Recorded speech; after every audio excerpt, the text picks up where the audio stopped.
Salut, c'est Cindy de la chaîne Cindy Lendes Booktube. Bonjour tout le monde, moi c'est Karine de la chaîne Karine la bouquineuse. Salut, moi c'est Sous le ciel et un de mes désirs dans la vie c'est de voir la science-fiction occuper une plus grande place dans les rayons québécois. Bonjour tout le monde, c'est Anna Relecture. Bonjour, je m'appelle Sylvain Desmentis. Hello, ici Anne-Claude de la chaîne Encore une page. Bonjour, ici Annie de la chaîne Une lectrice compulsive. Bonjour, je m'appelle Dom Fortin. Bonjour, ici Vega à l'écoute.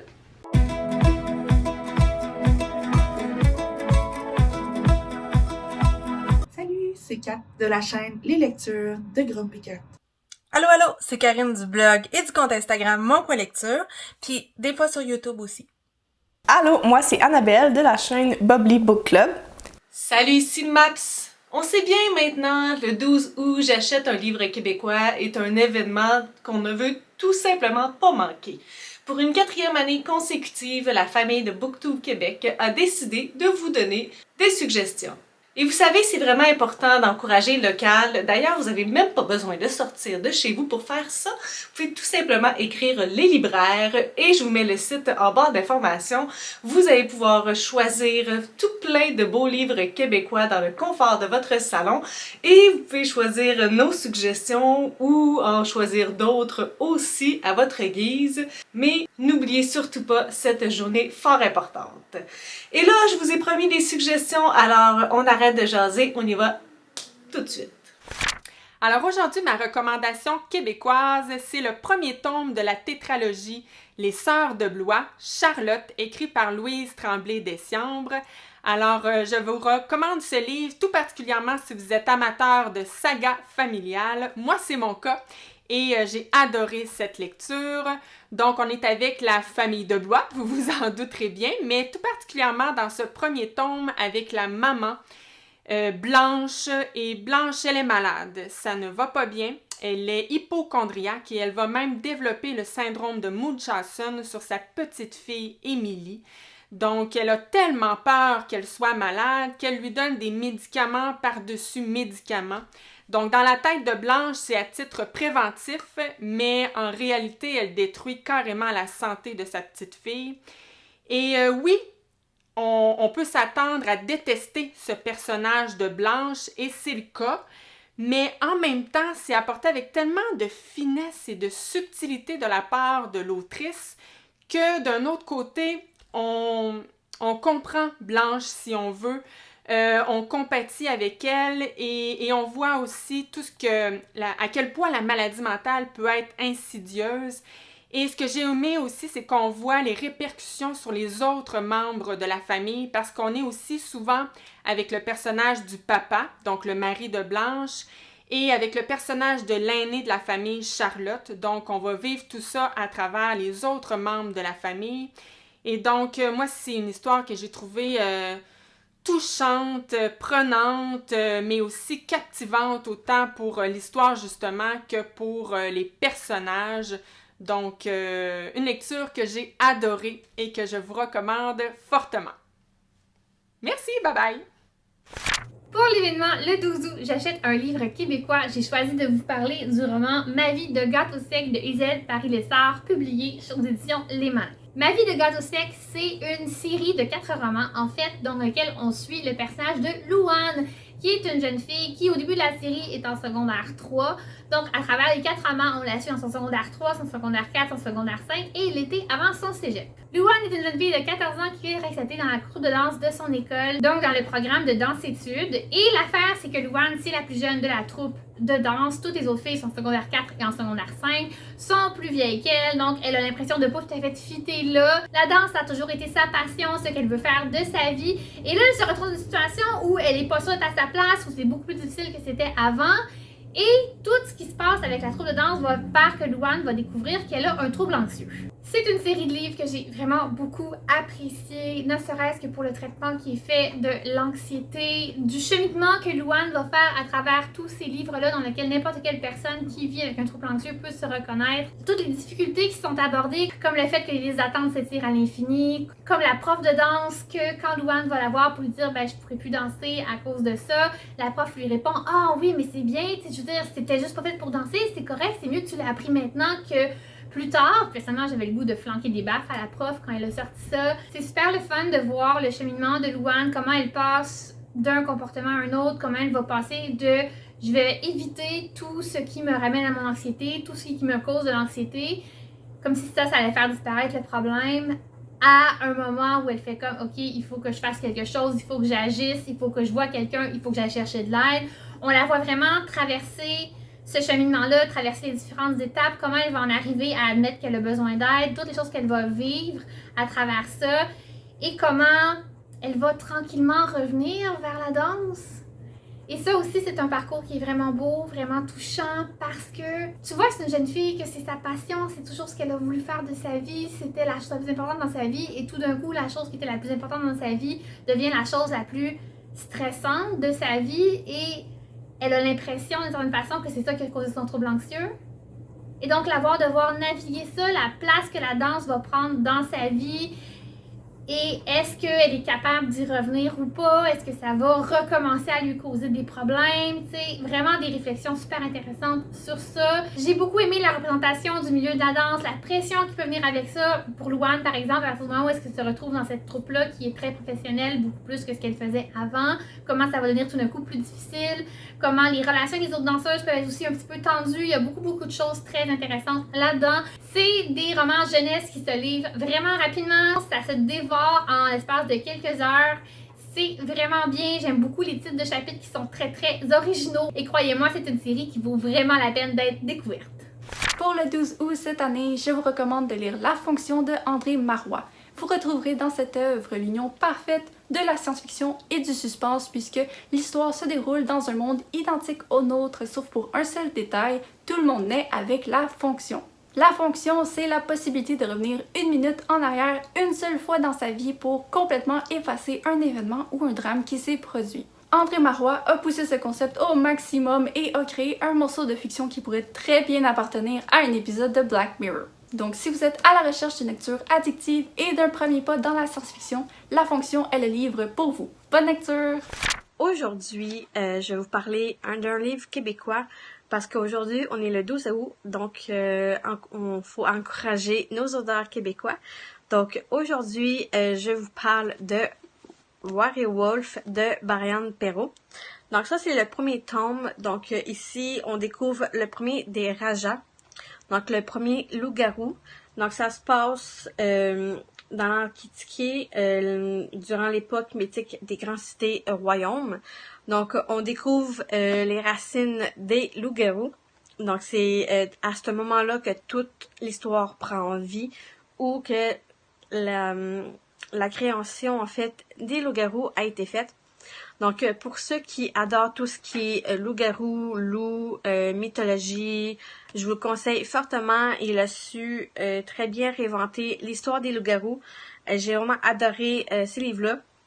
Donc, en plus, cette première édition-là, je la trouve juste trop belle. C'est ce qui a fait que j'étais attirée par ce genre de livre-là et je n'ai aucunement regretté mon choix. Moi, j'adore énormément l'histoire de loup-garou, j'adore tout ce qui est légende. Donc, pour ceux que ça intéresserait de lire un petit peu plus ou de découvrir une nouvelle sorte de loup-garou, je vous le conseille fortement parce que il a su créer en fait la création des loups-garous à sa façon, à sa manière et j'ai vraiment adoré mon livre. Donc, pour ceux qui veulent découvrir le premier des Rajas, je vous conseille fortement. C'est une bonne histoire de mythologie et de loup-garou. Donc, j'espère que vous avez apprécié ma petite vidéo. Donc, sur ce, plus tard. Cette année, j'ai décidé de vous parler du livre Princesse promise de Naomi Choret. En fait, c'est une série qui va comporter 4 tomes. Pour l'instant, il y en a 2 de publiés, mais les 2 autres, le tome 3 et le tome 4, vont être publiés en même temps en février 2022. Et que j'ai hâte d'avoir la suite. Donc, si je vous parle du premier tome, on suit Mila Rose qui a 17 ans, qui est une princesse et qui habite à Trévion. À chaque été, avec sa famille, ils s'en vont dans le royaume voisin Chander et elle doit passer son été avec le prince Nathan. Le petit hic, c'est que ça fait 10 ans que cette tradition-là existe, mais Mila Rose et Nathan ne sont pas capables de se parler, ne sont pas capables de se regarder, ne sont pas capables de s'endurer. Donc, disons que c'est un été un peu plate lorsque tu n'as vraiment pas envie d'aller avec ta famille, puis qu'il n'y a personne d'autre vraiment que lui d'intéressant dans ce bout-là, en tout cas. L'autre problème avec tout ça, c'est que Mila Rose va apprendre à l'âge de 17 ans qu'elle est fiancée depuis sa naissance au prince Nathan. Malheureusement, ils sont rendus à 17 ans, il n'y a rien du tout qui s'est développé entre les deux. Et coûte que coûte, ils doivent se marier. C'est pas juste une histoire dont on aimerait ça que les deux familles se réunissent. Il y a aussi un enjeu beaucoup plus grand autour de ça. Même si ça fait pas du tout l'affaire de Mila Rose, elle aura probablement pas le choix de le marier de toute façon. Pourquoi je vous recommande cette série-là? Il y a plein de raisons. Premièrement, c'est de la romance. Est-ce que je lis souvent de la romance? Non. Mais j'ai adoré. Deuxièmement, ça se passe dans un royaume avec des princes, avec des princesses, avec des rois, avec des reines. J'adore cet univers-là. Troisièmement, la plume, l'écriture de Naomi Choret, ça se lit délicieusement comme un bonbon. Tu commences le livre et tu le dévores. Ça se lit super bien, t'embarques dans l'univers, ça prend pas beaucoup de temps, t'es déjà les deux pieds avec eux dans le château. Je veux vous parler de la protagoniste Mila Rose, une jeune femme de 17 ans, très intelligente, avec plein de solutions, qui a une fougue qui est quand même un peu impulsive et qui fait tellement son âge et c'est merveilleux. L'autre chose dont je veux vous parler, c'est la construction de l'univers et comment l'autrice met en place tous les filons et les intrigues. C'est tellement bien construit, c'est intelligent, on comprend bien, puis on est surpris par moments. Et il y a d'autres moments aussi qu'on voit où est-ce que ça s'en va, mais on sait que ça n'a pas le choix, puis on veut pas que ça aille là. C'est vraiment là une série que j'ai adorée pour de multiples raisons. Et si ce que je vous en dis, ça vous parle, je vous le propose assurément pour le 12 août et la suite de la série qui s'en vient, ma foi, assez rapidement. Cette année, j'ai décidé de vous recommander les livres d'Alain Williamson aux éditions du Dauphin Blanc. Il en a écrit vraiment beaucoup, là, mais il y en a 3 qui font comme une trilogie, ou en tout cas dans ma tête à moi, ils font comme une trilogie, mais c'est juste dans ma tête à moi. Le premier, c'est Ho'oponopono, les 4 grandes lois spirituelles révélées. Ensuite, le deuxième, c'est les 5 codes d'éveil, le retour de l'énergie du cœur. Et le troisième, c'est Aloha, les 7 grands principes spirituels hawaïens. Donc, la raison pour laquelle je vous parle de ces 3 livres-là, c'est que c'est des livres qui font vraiment beaucoup de bien. Moi qui suis dans une tangente de croissance personnelle, là, ces livres-là, ce sont des livres qui se lisent vraiment très bien, vraiment très rapidement, mais c'est des livres qu'on conserve, c'est des livres auxquels on va retourner. Donc même s'ils sont remplis d'informations, ça se lit quand même super bien, super rapidement, mais on va avoir envie d'y retourner, ou en tout cas moi je vais avoir envie d'y retourner, c'est sûr. Dans Ho'oponopono, on nous explique évidemment, pour ceux qui connaissent un peu le principe du Ho'oponopono, on nous explique les 4 grandes lois spirituelles: l'amour, la gratitude, le pardon, l'humilité. Alain Williamson nous explique tout ça, ces grands concepts-là, de façon très, très simple et très compréhensible. Et je vous conseillerais donc ce livre-là. Mon préféré, personnellement, c'est celui qui vient après les 5 codes d'éveil. Il y a un très gros chapitre sur l'ego qui est vraiment très intéressant là-dedans. Mais vous n'êtes pas obligé de les lire dans l'ordre, là, mais dans celui-là, on fait référence à celui-ci, et dans le troisième, on fait référence au deuxième. Donc, idéalement, il faudrait les lire dans l'ordre, mais c'est vraiment pas nécessaire. Cela dit, commencez par celui-ci, Ho'oponopono. C'est un tout petit livre qui risque de changer votre vie, ou en tout cas, il a rendu la mienne très agréable.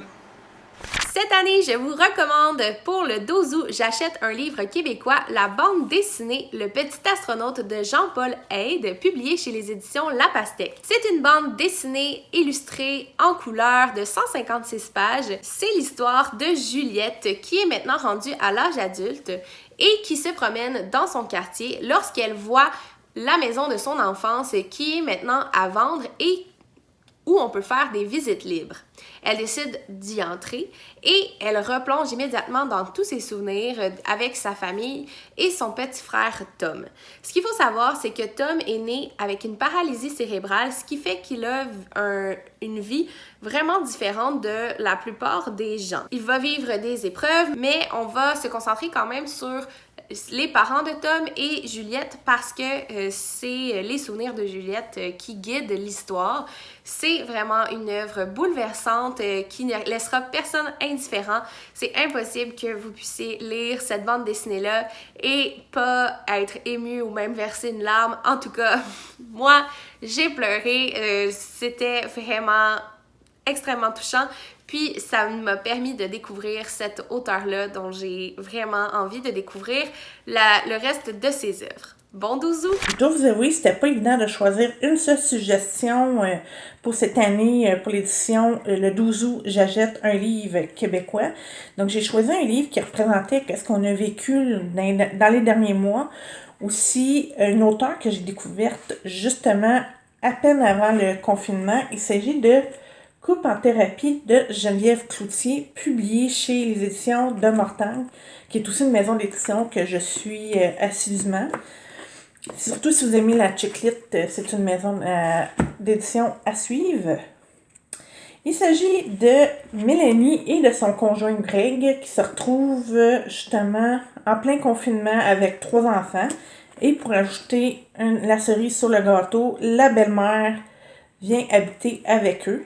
Parce qu'on sait déjà, des fois, c'est pas toujours évident que la belle famille en temps normal. Donc, imaginez sur le même toit, quasiment 24 heures sur 24. C'est pas toujours drôle. Et là, vous allez me dire, ben, pourquoi avoir choisi un livre qui parle de pandémie quand on avait juste ouvert la télé pendant 1 an et demi, puis c'était ça le sujet de discussion? Bien, justement, c'est qu'est-ce que j'ai aimé de Geneviève, c'est qu'elle a rajouté une bonne touche d'humour tout en gardant le réalisme. Parce que, veut pas, quand on est enfermé entre 4 murs, quasiment 24 heures sur 24, qu'il y a des problèmes qui ressurgissent, qu'il y a des questions qu'on se posait pas nécessairement avant qui reviennent. D'où le thème de la relation de couple en pleine pandémie. Et justement, ben, les 2 personnages principaux vont voir un thérapeute qui est quand même assez drôle, tout en comment je trouvais que sérieusement, quelqu'un d'ordinaire pourrait se retrouver dans ces personnages-là. Et c'est ça que j'aime beaucoup de l'écriture de Geneviève Cloutier. Et vous n'êtes pas obligé non plus de lire un week-end sur 2, même s'il y a certains personnages qui reviennent. D'ailleurs, Mélanie était un personnage secondaire de cette trilogie-là, mais là, maintenant, elle a sa propre histoire. Et j'ai vraiment aimé retrouver, justement, Caroline, leur autre amie, et Mélanie, qui était quand même la personnage la plus pimpante des 3. Et, ben, je laisse pas, je dévoile pas qu'est-ce qui va se produire, mais c'est vraiment la peine, ça vaut vraiment la peine si vous voulez passer un bon moment et rire. Ça faisait très longtemps qu'un livre m'avait pas fait rire à ce point-là. Je dirais justement, c'était probablement Veuve de chasse la dernière fois que j'ai ri, puis la même auteure avait participé aussi à cette trilogie-là. Donc, n'oubliez pas, le 12 août, j'achète un livre québécois, mais c'est pas une raison de ne pas encourager vos auteurs québécois préférés le reste de l'année. Aujourd'hui, je vais vous parler du livre audio de Jean-Jacques Pelletier, Bain de sang, lu par Jean Brassard et il dure 12h52 minutes. C'est un roman policier assez gore. On suit l'inspecteur Henri Dufault et son équipe qui est quand même assez comique. Ils vont découvrir une scène de crime assez unique, exposant dans une vitrine une baignoire remplie de sang avec un cadavre à l'intérieur. L'ambiance du roman est assez sombre, avec beaucoup d'humour noir et l'inspecteur Dufault qui a de nombreux démons. Leur enquête ne sera pas facile, ils vont avoir beaucoup d'embûches, mais c'est le genre de roman que tu te rends compte qu'à la fin tout était lié. J'ai trouvé le roman bien équilibré entre l'inspecteur Dufault qui a perdu sa femme, qui est un peu plus triste, qui est un peu plus dans l'ambiance sombre, et les membres de son équipe, que eux sont plus jeunes, ils ont une belle joie de vivre, un bon humour. Le tout a vraiment fait un beau mélange. C'est un livre où les personnages vont beaucoup grandir et évoluer à travers leurs défis. J'ai beaucoup apprécié cet aspect-là. Le monsieur qui lit le livre, monsieur Jean Brassard, a fait un excellent travail. Pour chaque personnage, il a une intonation puis une façon de parler différente. Puis en plus, il fait pas que mentionner l'émotion, il la joue puis on la ressent, ce qui a beaucoup facilité l'immersion dans l'histoire. Voilà, j'espère vous avoir donné envie d'aller découvrir les livres audio. De mon côté, parce que je m'ennuie du théâtre et parce que j'adore l'art thérapie, je vous conseille Guérir à gorge déployée de Patrice Cocro. Ça a l'air d'une autobiographie comme ça, je sais que les autobiographies ont peut-être pas toujours bonne réputation, mais ça parle beaucoup de comment se faire du bien avec le jeu, pas juste le théâtre professionnel, mais le jeu en général, comment juste vaincre l'anxiété, l'angoisse et toutes les sortes de stress avec le jeu, l'improvisation, ou juste jouer avec des Legos quand on est plus jeune. Bon, moi je joue encore avec des Legos même si j'ai 33 ans, là, mais ça c'est une autre histoire. Fait que ben, c'était mon petit conseil, un livre fort agréable, puis on connaît aussi son histoire à travers ça. Puis c'est une belle histoire. Une belle réussite. Bravo Patrice, avant de m'égarer pendant 1 million d'années, je vous dis à bientôt! Allez! En cette journée du 12 août, je vous propose la bande dessinée La Vin d'Audrey Burley chez Mécanique Générale. J'ai adoré cette bande dessinée-là. Tout d'abord par les illustrations qui sont dans les teintes de gris. C'est pas une bande dessinée traditionnelle avec des planches carrées ou rectangulaires. C'est vraiment plus sous forme de journal intime, si on veut. La Vin, c'est un peu un jeu de mots. La protagoniste fait le chemin entre Québec et Montréal sur l'autoroute 20 et en même temps nous décrit la route de sa vingtaine. Il y a des sujets qui me tiennent vraiment à cœur qui sont abordés dans cette bande dessinée-là, comme la santé mentale et l'orientation sexuelle. Je pense qu'en 2021, c'est vraiment important de mettre l'avant des personnages de la communauté LGBTQ+. Donc, si vous ne saviez pas encore quoi acheter en ce 12 août, je vous suggère vraiment la BD La Vin d'Audrey Burley.